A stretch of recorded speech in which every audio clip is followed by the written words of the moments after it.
49 out of 50 states in the US have some sort of balanced budget requirement. I mean, they're all different, but the bottom line is California has a balanced budget requirement.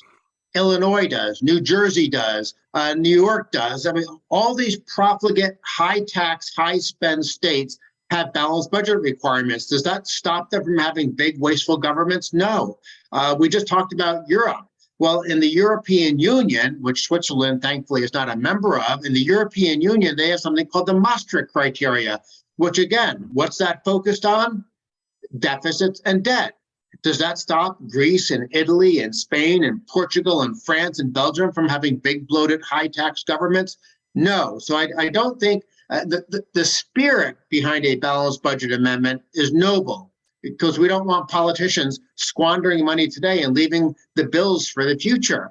But in reality, what a balanced budget amendment seems to do is to give politicians a green light, an excuse to raise taxes, which does that ever work in controlling spending and reducing red ink? No. When you raise taxes, you wind up giving politicians an excuse to spend more money. The economy grows slower. The combination of a weaker economy and more spending means that most of the time you wind up with even higher deficits and more red ink following a tax increase. So I do not want to copy California. I do not want to copy France. As we already talked about, the country to copy is Switzerland, and Switzerland focuses on controlling spending, not on controlling red ink. But because they do control spending, most years they have budget surpluses. And as I already said, their government debt levels are coming down as a share of GDP.